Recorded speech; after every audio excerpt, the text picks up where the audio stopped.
L'action, c'est quand même un genre qui n'est pas très bien maîtrisé par les réalisateurs français, pas trop toujours.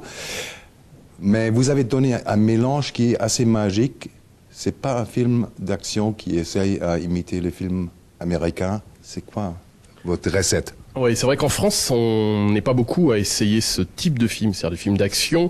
Après, c'est aussi un film d'action à base d'être humain et de cœur. C'est-à-dire que c'est avant tout une histoire d'amour, je pense. Voilà, et pas une comédie, contrairement à mon camarade qui rit. Non, c'est un peu comme mes autres films, c'est-à-dire que c'est un film avec. Attendez, on va recommencer. Oh, c'était pas. C'est très très difficile. Bien, mais c'est pas grave du tout. C'est la vie de rire. On n'est pas. S'il y a un fou rire, il y a un fou rire à l'écran. Qu'est-ce qu'il faut faire à lui empêcher à rigoler? Et il est complètement déconcentré. Mais oui, je sais, mais alors. Non, parce que moi je suis pas comédien, moi c'est rare comme ça que je m'exprime, donc c'est plus compliqué. Mais pour répondre à votre question, effectivement, c'est ouais, non, parce que j'ai une scoliose, monsieur. Pour répondre à votre question, effectivement, en France, on fait peu de films d'action. Pour X raisons, et j'aime bien dans votre question le fait de remarquer que j'ai pas essayé de singer le cinéma américain. C'est un film français, effectivement, qui se rapproche du cinéma anglo-saxon, mais qui peut se rapprocher aussi du cinéma coréen, par exemple. Voilà, mais la base est vraiment une histoire humaine et avec des personnages qui courent pour les bonnes raisons, c'est-à-dire par amour. On l'a en l'occurrence sauvé le fils de Vincent, du personnage de Vincent, aidé en ça par son meilleur ami Gilles, ici présent. C'est aussi, j'ai vu déjà des films d'action américains, et c'est vrai, les héros américains, ils sont un peu plus musclés, je trouve, et dans les combats, ils sont immortels. Alors c'est aussi pour un acteur, je peux imaginer, bon, c'est difficile à trouver le physique d'un acteur américain, mais c'est aussi très difficile à trouver, je pense, cette mélange entre rester fragile et rester pressante physiquement. Comment vous avez préparé cette balade sur l'âme des rasoirs, je trouve? Bah, comme vous pouvez le constater, en mangeant beaucoup de gâteaux. Et ben non, en m'entraînant beaucoup, mais surtout, on a déjà difficilement du mal à faire croire aux films d'action en France, parce que c'est pas dans notre tradition, comme vous l'avez justement dit. Donc, il serait encore plus difficile de faire croire aux Français qu'ils ont affaire tout d'un coup à des héros bodybuildés, parce qu'on ne sera jamais Vincent et moi, qu'on ne serait pas proche de la réalité. La qualité première du film de Fred, c'est qu'on fait un... Il arrête pas à rigoler. Ouais. On fait un film d'action à la française avec nos décors, avec nos personnages, avec notre méthode. On a beaucoup de mal avec les héros en France. C'est une tradition, on n'est pas un peuple très héroïque. Je ne suis pas d'accord du tout avec ce que vous avez dit avant, je suis désolé. Vous dites que les acteurs américains sont plus costauds et plus grands que nous. C'est justement la définition absolue du cinéma. C'est ce que vous croyez, parce que avant d'être un intervieweur et un journaliste, vous êtes un spectateur. Or, les plus grandes stars américaines m'arrivent tous là. Matt Damon est tout petit, Tom Cruise est tout petit, et Sylvester Stallone est tout petit aussi. Donc c'est archi faux. C'est ça qui est formidable, et c'est donc, ça donne raison au cinéma d'action, ça donne raison au mythe du cinéma, c'est que suivant la façon dont on filme, on peut faire croire qu'un acteur est très costaud, très grand et court très vite, alors que ça n'est pas tout le temps le cas. Et personnellement, physiquement, je pense que je suis plus costaud qu'eux. Et pourtant, parce qu'on passe par le prisme français, il y a comme ça une décision qui est prise, que le cinéma américain est un cinéma d'action absolument incroyable, et le cinéma français est plus cheap, pour employer un mot anglais pour Euronews. Et ce qui me plaît dans le film de Fred Cavaillé, ce qui m'a plu au scénario, et ce qui m'a plu pendant le tournage, et ce qui m'a plu quand j'ai vu le film, c'est que les gens sortent et pensent exactement ce que moi je pense, et c'est pas péjoratif, on dirait un film à l'américaine. Et donc, je suis content parce que j'ai pas toujours envie de leur ressembler, voire même rarement, parce que je ne pense pas qu'ils soient les meilleurs dans tous les genres de cinéma. Mais en ce qui concerne le cinéma d'action, c'est vrai qu'ils sont les référents. C'est comme ça. Ils ont un savoir-faire, ils ont l'économie qu'il faut, ils ont quelque chose qui fait que ils ont des décors inouïs, ils ont une chance incroyable d'avoir des voitures américaines, des immeubles américains, des avenues américaines, des villes avec des déserts, c'est fou ce que ne serait-ce que le décor américain amène à la dramaturgie. Et je trouve que dans ce film, moi je pense que c'est le film d'action le plus incroyable que j'ai vu en France, en langue française. Oublions le fait que nous soyons dedans, je le dis très très sincèrement, j'aimerais ne pas être dedans pour pouvoir dire, en tant que spectateur, que c'est ce que j'ai vu de mieux en France. Et je suis content d'être dedans, parce que je suis très fier de ce film. Mais c'est vrai que c'est la première fois qu'on rivalise vraiment avec le cinéma d'action pur et simple, avec en plus une psychologie derrière, qui est la patte de Fred Cavaillé, où il y a quelque chose de quotidien, d'humain entre les protagonistes. Ça parle d'amitié aussi, ça parle d'un couple qui va peut-être se remettre ensemble, et ça parle surtout de défendre un enfant, et jusque où un homme, voire deux hommes, un homme et son meilleur ami, son complice, sont capables d'aller, voire à tout prix, pour sauver la vie d'un enfant. Ce film je serais de langue ni française ni anglaise. Il y aurait l'exotisme, et je penserais que c'est un film américain. Si je l'entendais en anglais, je n'aurais je ne me poserais aucune question. Et donc c'est en ça la réussite. Et donc je suis très content de ça, voilà, moi personnellement. C'est ce que je dis au début, j'ai bien aimé le film. J'ai bien aimé le film, il est super, parce que exactement, vous jouez un caractère qui fait un voyage émotionnel. Rarement, peut-être dans les vieux films américains, on trouve le héros où c'est permis. Il veut faire un voyage. Vous êtes à un moment dans le film, certainement au début, très fragile, et pendant le film, vous avez tout un voyage. Et ça, exactement, cette liberté pour un jeu d'acteur, on trouve moins dans le film des Américains, je pense. Et bien sûr, les Américains ont des jolies voitures, mais vous avez des Peugeot, non? Citroën, c'est super, c'est magnifique. Moi, je préfère les Mercedes et les Porsche, c'est pas grave. Pour vous, le jeu d'acteur...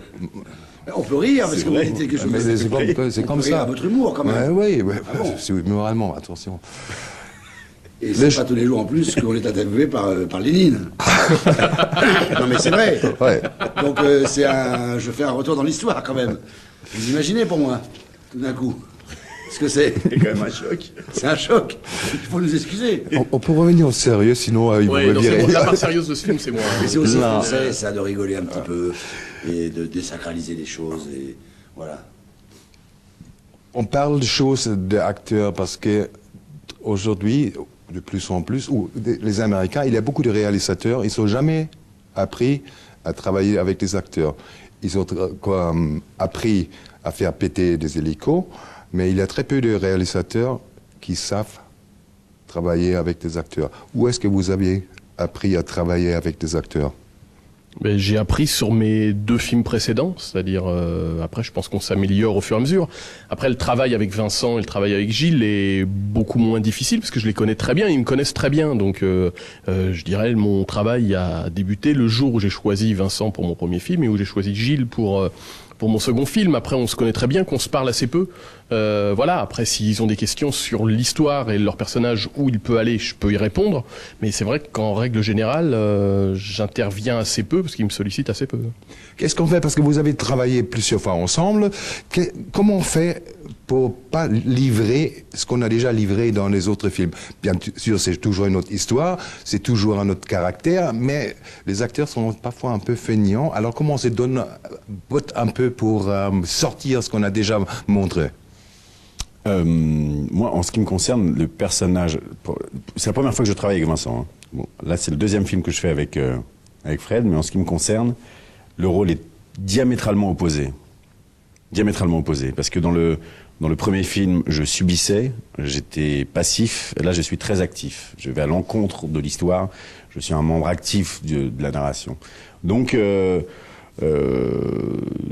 pour aller dans votre sens, le rôle n'est pas du tout le même, donc il y a un travail qui est pas du tout le même. Par contre, en termes d'investissement psychologique, dans ce type de film, on peut pas dire non plus que ce soit ce qu'il y a de plus compliqué. Voilà, c'est des films qui sont extrêmement complexes et compliqués physiquement, surtout. Et en fait, parce que c'est compliqué physiquement, ça devient relativement simple au niveau du jeu, puisqu'on est toute la mise en scène, toute l'histoire participe à ce que vous soyez totalement pris dans l'histoire. Vous voyez ce que je veux dire? C'est-à-dire que tout ce que Fred met en place autour de nous plonge dans une dans une façon, dans une méthode qui fait que nous, on n'a plus qu'à jouer, à être. Il n'y a pas, un déroulement, on va dire, psychologique au jeu. C'est du jeu primaire. C'est un rapport enfantin au jeu. Vous voyez ce que je veux dire? Ce que je trouve toujours magnifique quand on voit des jeux des acteurs sur l'écran, on oublie très souvent, c'est une question d'une concentration qui est énorme. Parce que vous faites un travail très souvent bout à bout. Ça veut dire, on enchaîne des takes. Et je trouve que c'est très difficile à garder le passé qui est très présent dans le film. C'est important le film. Je trouve que c'est très difficile dans un film à garder cette concentration de toute une histoire complexe dans un film qui est tourné et coupé dans les takes. Mais on ne garde pas. Le meilleur moyen de garder un état tout le temps, c'est d'être. On est. On est du premier jour au dernier jour. Et en fait, les gens, ça dépend des acteurs et des méthodes de travail, mais je ne suis pas, pendant la journée, Simon, et après, je lâche le personnage de Simon pour redevenir moi, Vincent, quand je vais au restaurant le soir pour me détendre. Parce que moi, je suis un acteur qui, à la fin de la journée, je vais dîner au restaurant, comme Gilles, on a notre vie qui reprend. Je n'ai pas besoin de m'enfermer dans des endroits, disparaître, laisser ma famille pendant 4 mois pour faire le vide dans ma tête. Moi, je suis quelqu'un qui reprend sa vie quotidienne de tous les jours. Alors j'ai trouvé un moyen, c'est au lieu de laisser Simon sur le tournage le soir pour redevenir Vincent, j'ai décidé que j'étais Simon tout le temps, et de temps en temps, Simon, quand il quitte le tournage, il joue à Vincent. Mais c'est toujours Simon. Donc c'est juste, on est un personnage, et on n'a pas besoin de le garder, on l'est, c'est ça. Et au fur et à mesure que le tournage avance, on rentre de plus en plus dans la peau du personnage, et je pense même, on finit par connaître assez rapidement mieux le film que le metteur en scène, ou en tout cas mieux le personnage que le metteur en scène. Les premiers jours, le metteur en scène vous dit, le personnage il est comme ci, il est comme ça, il nous dirige, et puis il y a un moment, quand on commence à jouer plusieurs takes, comme vous dites, à différents endroits, on assemble une sorte de mini-puzzle, qui fait qu'on a une vue à peu près de tout l'ensemble de ce qu'on va faire, et on commence à connaître le personnage, et on sait instinctivement ce qu'il faut faire et pas faire, et quelquefois, les bons acteurs, au bout de 10-12 jours, le metteur en scène, juste, essaye d'être témoin de ce qu'ils font. De temps en temps, il leur dit ça, c'est un peu trop ou pas assez, mais c'est nous qui sommes, on sait mieux puisque c'est nous qui vivons les choses. Donc il y a des choses qu'on sent, des choses qu'on sent pas, des choses qu'on trouve qui sont trop, pas assez, et on fait ce travail évidemment à 3. Mais on ne quitte pas un personnage. Donc personnellement, moi j'ai pas à me concentrer. Je me concentre bien longtemps à l'avance, et une fois que la course est partie, les intermèdes où je rentre chez moi et où je dors, ça n'est que juste des pauses sur image. Hop, la conversation reprend le lendemain avec le metteur en scène et mon acolyte, l'autre rôle principal du film, là où elle s'est arrêtée la veille. Exactement là où elle s'est arrêtée. Ça y est, on fait corps. Voilà. Quand on travaille dans le cinéma, dans le théâtre, on a toujours des choses, on aime avec un acteur, on joue, il est fort pour ça. Vincent, il ressent quoi pour vous? Qu'est-ce qui lui fait fort pour jouer avec lui? Son rythme. C'est un acteur qui a un rythme. Vous savez, on parle souvent pour les gens, pour les mélomanes, pour les gens qui font de la musique, on parle de l'oreille absolue. Vincent, il a le rythme absolu. C'est-à-dire que quand vous jouez avec lui, il impose aussi un rythme qui fait que les dialogues coulent de source, que les temps semblent évidents, ce qui n'est pas le cas de tout le monde. Vous tournez des fois avec des acteurs qui sont très très bons, qui peuvent être très bons dans un domaine ou avec d'autres, mais qui ne fonctionnent pas avec vous. Là, on a eu une chance inouïe, c'est que on s'est trouvé sur une question on va dire, de musique, en fait. Ça marche. C'est un acteur qui joue avec vous. On a pas mal qui jouent seuls, ou qui jouent pour eux, avec des méthodes très contestables. Lui, il joue pour l'autre, pour le metteur en scène, pour tout le monde, en fait. À partir du moment où il fait un film, il le fait à 2000%. Et ça, chaque seconde du film. Il n'a pas décidé qu'une scène était plus importante qu'une autre. Il n'a pas décidé qu'un dialogue était à mettre plus en relief qu'un autre. Tous les personnages, qu'ils soient devant ou derrière la caméra, sont importants. Ce qui fait que on est dans une générosité de jeu qui fait que, comme il l'a expliqué tout à l'heure, on ne joue pas, on est, ni plus ni moins. Et c'est très facile à juger parce que si c'est pas le cas, ça sonne faux au théâtre et sur la scène. Absolument. Vincent, La même question. vous êtes obligé à renvoyer les fleurs. Mais non, c'est bien de commencer en disant vous êtes obligé de réenvoyer les fleurs, sauf qu'il faut enlever un mot, je ne suis pas obligé. Je pourrais très bien ne pas les renvoyer. Je les renvoie parce que je les pense. La seule chose que je déplore, c'est que, évidemment, dans ces cas-là, on a envie d'être interviewé en premier. Parce que ce qu'il a dit, si je vous réponds idem pour moi, ça n'a pas d'intérêt. Donc il faut que j'étaye un peu ma réponse. Plus court. Ça voudrait dire qu'il a moins de qualité que moi. Plus court. Non. Ça a été évident. Alors je vais vous le raconter en une anecdote. En fait, pour dire ce que moi j'ai pensé de Gilles, ça a été immédiat. En fait, on s'est raté à 2 ou 3 reprises. Et j'ai 2-3 obsessions dans la vie du cinéma. Et moi, une de mes obsessions, c'est que j'ai besoin que les êtres humains soient sexy. C'est comme ça. Il y a des gens qui sont sexy et ceux qui sont pas sexy. Ça n'a rien à voir avec la beauté. Il peut y avoir des femmes sublimement belles, mais j'ai pas envie d'être collé contre elles. Et puis il y a des hommes qui ont une beauté classique formidable, qui ont la taille mannequin. Il y a tout ce qu'il faut, mais je les trouve pas sexy. Puis il y a des gens qui ont des défauts, sauf qu'ils me font vibrer. Alors c'est le cas de Dustin Hoffman, qui a tous les défauts de la terre. Et en même temps, quand il rentre dans un endroit, je serai une femme. Quand je le vois arriver dans Kramer contre Kramer, je tombe. C'est comme ça. Il n'y a rien à faire. Donc Gilles, il a quelque chose de sexy. Je le vois parce que je parle avec des copines, je parle avec des femmes, et c'est un homme qui plaît, mais pas bêtement. Il plaît intelligemment. Il a quelque chose, comme ça, on ne sait pas pourquoi. Il n'y a rien à faire. Il a beau, lui, se dire, je pourrais être mieux comme si, j'aimerais bien pas avoir ça, je suis pas content de mon nez, je suis pas content de mes cheveux, je suis pas content de mes yeux, je suis pas content de ceci, si j'étais comme ça. On s'en fout complètement. On a envie de dire, ça c'est ton problème, tu penses ce que tu veux de toi. Ce qui compte, c'est que nous, on pense de toi, et nous, on te trouve sexy. Donc ça, c'est très important pour moi. Et donc, j'aime jouer avec quelqu'un qui est sexy. S'il n'y a rien d'homosexuel, c'est quelque chose de... Ça m'attire, ça m'excite, ça me plaît. Voilà, c'est la première chose. Et donc, quand je suis sorti de la voiture le jour de la première scène, je me souviens que c'était la première fois qu'on allait échanger une phrase filmée. Avant, on a beau se dire, on va arracher la baraque, tu vas voir, on va faire un film d'enfer, ça va être un malheur. Tout ça, c'est du blabla. À un moment, le metteur en scène dit moteur, il est 12h04, c'est le premier jour de tournage. Moteur, je suis à côté de lui, il est au volant, je suis à côté, et je le cache pas, j'ai la moitié de mon cerveau qui est en train de jouer la comédie, et l'autre qui fait pourvu que ça me plaise, pourvu qu'il me plaise, pourvu que je lui plaise et pourvu qu'il me plaise. Mais avant de savoir si je vais lui plaire, pourvu qu'à moi il me plaise.